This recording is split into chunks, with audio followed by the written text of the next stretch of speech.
प्रिय बच्चों, मैं हूं आपका Hindi subject teacher mister Imran Multani. Yashpal द्वारा लिखित दुख का अधिकार पाठ कक्षा 9 के लिए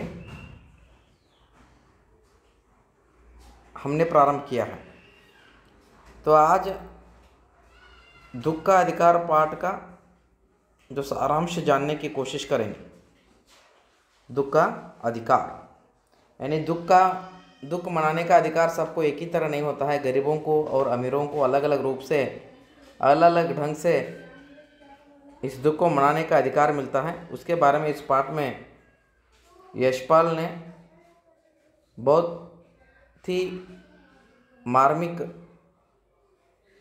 हृदयस्पर्शी घटनाओं के साथ बताने की कोशिश की गई है। देखिए, मनुष्यों की पोषकों उन्हें विभिन्न श्रेणियों में बांट देती है। पोषक के मतलब क्या है? ड्रेस जो आप पहनते हैं ना, कपड़े, उन कपड़ों के साथ साथ मनुष्यों की श्रेणी पता चलता है। श्रेणी मतलब ऊंचा है या नीचा है या गरीब है या अमीर है, हाँ, कहाँ से आया, ये सब कुछ लोग अपने लिबास यानी पोषकों यानी ड्रेस देखकर ही पहचान लेते हैं। मनुष्यों के पोषकों उन्हें विभिन्न श्रेणियों में बांट देती है। प्राय पोषक ही समाज में मनुष्य का अधिकार और उसका दर्जा निश्चित करती है। देखिए, पोषक जो भी ड्रेसेस हैं इस सोसाइटी में, man is a social animal, आपको पता है मनुष्य समाज में ही वास करता है। समाज में मनुष्य का अधिकार और उसका दर्जा निश्चित करती है। वह हमारे लिए अनेक बंद दरवाजे खोल देती है। अनेक बंद, जो भी दूर होना चाहते हैं, अगर आप अच्छे कपड़े पहने हैं, अच्छे दिख रहे हैं, अच्छे काम कर रहे हैं, तो लोग आपके करीब आएंगे। आपके पास कुछ भी नहीं है, आप गरीब हैं, तो लोग आपको देख के भाग जाएंगे। तो हमारे लिए अनेक बंद दरवाजे खोल देती हैं। परंतु कभी ऐसी भी परिस्थिति आ जाती है कि हम ज़रा नीचे झुककर समाज की निचली श्रेणियों को, अनुभूति को समझना चाहते हैं। देखिए, तो लेखक यहाँ पर ये जानना चाह रहा है कि निचली लोगों को दुख मनाने का अधिकार है या नहीं है तो भी कैसा है, और वहाँ की परिस्थितियाँ क्या हैं। अमीर और गरीब लोग उठाने वाले समस्याओं के बारे में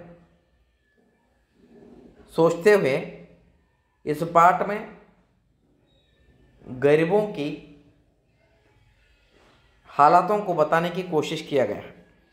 उस समय यह पोशाक ही बंधन और अड़चन बन जाता है। जब अच्छे कपड़े पहनते हैं तो गरीब लोग जो हैं उतना आसानी से आप फ्रेंडशिप नहीं करेंगे। तो सोचेंगे ये कहाँ से है, कैसे है, हमारा जो इनका क्या है संबंध जो है आगे बढ़ सकता है या नहीं है। जो भी फ्रेंडशिप है, हाँ, जो भी संबंध आप बढ़ाना चाहते हैं उसको आप आगे बढ़ा सकते हैं या नहीं है, इसके बारे में बंधन और अड़चन का काम जो है पोशाक करता है। यानी ड्रेस जो है, जो आप कपड़े पहनते हैं, इन कपड़ों से आप किसके साथ कैसा व्यवहार कर सकते हैं ये मालूम होता है। और उस समय कुछ लोगों के साथ आप बंधन जुड़ाना चाहते हैं तो जुड़ नहीं पाता, कुछ लोगों के साथ आप संबंध को घटाना चाहते हैं तो घट नहीं पाता। इसका यही कारण है, पोशाक भी एक कारण हो सकता है। जैसे वायु की लहरें कटी हुई पतंग को सहसा भूमि पर नहीं गिर जाने देती। Point be noted. जैसे कि आपने कनकवा उड़ाया होगा, जब छोटे थे आप, कनकवा मतलब काइट यानी पतंग। जब छोटे थे आप कनकवा उड़ाए हैं? जितने लोग उड़ाए हैं मैसेज कीजिए। जैसे वायु की लहरों की कटी हुई पतंग यानी जो हवा है, एयर जो बोलते हैं आप, इस हवा कटी हुई पतंग को नीचे आने के लिए नहीं देगा, तो ऊपर ही उसको लहराएगा, नीचे गिरने बिल्कुल नहीं देगा। उसी तरह इस भूमि पर गिर जाने नहीं देगा। देखिए, उसी तरह खास परिस्थितियों में हमारी पोशाक यानी हमारे ड्रेस जो हैं, हमारे कपड़े जो हैं, हमें झुक सकने से रोक रहती है, यानी हमको बिल्कुल नहीं झुकाती। इसका मतलब है पोशाक की बंधन है, पोशाक की अड़चन है, पोशाक के सब कुछ है। तो यहाँ पे एक चित्र देख सकते हैं आप। एक बूढ़ी औरत खरबूजे लेकर यहाँ पर बैठी हुई है खरबूजे लेकर, वाटरमेलन बोलते हैं ना आप लोग, क्या बोलते हैं वाटरमेलन अंग्रेजी में। सो खरबूजे लेकर बेचने के लिए बैठी हुई है। तो इसके हालात क्या है, किस लिए खरबूजे बेचने आई है। इनके घर में जैसे कि मौत हुआ, उस मौत के कारण भी यहाँ पर आके खरबूजे बेचने के लिए आकर बैठी है। इसका वजह क्या है ये जानने की कोशिश कर रहे हैं यहाँ पे लेखक यशपाल। बाजार में फुटपाथ पर कुछ खरबूजे डालियों में, यानी अपना जो डाली यहाँ पे देख सकते हैं, डालियों में और कुछ ज़मीन पर, यहाँ कुछ पड़े हैं और डाली में कुछ हैं, बिक्री के लिए रखे जाने पड़ते थे। बिक्री के यानी बेचने के लिए, खरबूजे बेचने के लिए एक बूढ़ी औरत लेकर आई है और खरबूजों के समीप एक अधेड़ उम्र की औरत बैठी रो रही है। अधेड़ उम्र मतलब उम्र हुआ उम्र जो है, जैसे कि आपका उम्र है बहुत छोटा है, आप 14 साल के 13 साल के, हाँ ऐसे आप हैं, राइट। सो यहाँ पर अधेड़ मतलब 50+, ऑलरेडी 50+ उम्र हो चुका है। अधेड़ उम्र की औरत बैठी रो रही थी, लेकिन ये बेचने आई है लेकिन रो रही है। क्या रो रही क्यों, उसके बारे में आगे पढ़ेंगे। खरबूजे बिक्री के लिए थे परंतु उन्हें खरीदने के लिए कोई कैसे आगे बढ़ता। देखिए खरबूजे तो बेचने के लिए आई है औरत, लेकिन वहाँ पे कोई भी खरीदार नहीं था। क्यों खरीदार नहीं था, क्योंकि जब सामान लेकर बेचने के लिए बैठे हैं, आप ही रोते बैठे हैं, तो आपके पास कौन खरीदेगा, कोई तो खरीद सकता है, बिल्कुल नहीं। तो देखिए बिक्री के लिए थे परंतु उन्हें खरीदने के लिए कोई कैसे आगे बढ़ता। खरबूजे को बेचने वाली तो कपड़े से मुंह छिपाए सिर को घुटनों पर रखे फपक फपक कर रो रही है। जैसे कि आपको भी रोने आता है ना, तो फपक फपक कर रोते हैं आप भी रोते हैं ना ऐसे, तो ऐसे रहता है, ऐसे फपक फपक कर क्या है औरत रो रही है, अपने सर को अपने घुटनों में छिपा चुकी है। यानी लोगों को दिखाना नहीं चाहती कि मैं दुखी हूँ, लेकिन जो आवाज़ है यानी जो ध्वनि है उससे पहचान सकते हैं कि यह औरत दुखी है। तो यहाँ पर ये सिचुएशन था। उसके बाद देखिए पड़ोस की दुकानों के तख्तों पर बैठे या बाजार में खड़े लोग घृणा से उसी स्त्री के संबंध में बात कर रहे हैं। पॉइंट भी नोटेड।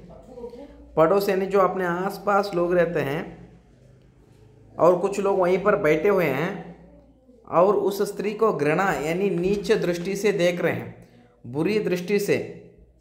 जैसे कि समाज में ऊंच और नीच जो जाति के लोग रहते हैं, यानी भेदभाव है, समाज को भेदभाव किया जाता, समाज में भेदभाव किया जाता है।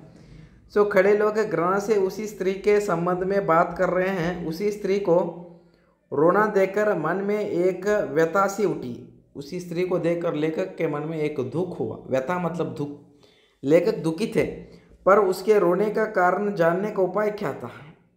लेकिन उस औरत के बारे में कैसे जाने, क्योंकि वो रो रही है, उसके बारे में कैसा पता चले कि क्या हुआ है। तो फुटपाथ पर उसके समीप बैठ सकने में मेरी पोशाकी व्यवधान बन खड़ी हो गई। देखिए अच्छे कपड़े पहने थे कौन, लेखक यशपाल। तो अच्छे कपड़ों से उस औरत के साथ बैठेंगे तो लोग सोचेंगे ये क्यों बैठा है, ये पागल है, यानी अपने आप को त्यागमयी समझ रहा है, वैसा समझ रहा है, ऐसा समझ रहा है, सैक्रिफाइस करने के लिए देख रहा है, ऐसा कुछ वैसा कुछ, बहुत सारे लोग बहुत कुछ बात करेंगे। तो इसके बारे में सोचने की कोशिश कर रहा है। तो देखिए इतना आज काफ़ी है। इसके जो अगला हिस्सा है वो कल पढ़ेंगे। यानी वहाँ पे जो जमे हुए लोग थे इस बूढ़ी औरत को देखकर क्या कहते हैं और क्यों कहते हैं, और इस स्त्री के घर में जो मामला घटा था उसके बारे में लेखक का क्या राय है, और इस पाठ के सहारे लेखक हमें क्या बताना चाहते हैं और क्या समझाना चाहते हैं, और हम क्या समझ पाते हैं इस समाज के बारे में। तो इसके बारे में जो दूसरे पार्ट में पढ़ने की कोशिश करेंगे। तो कल फिर से हमारे साथ जुड़ जाइएगा। Thank you so much for your attendance. Have a nice day.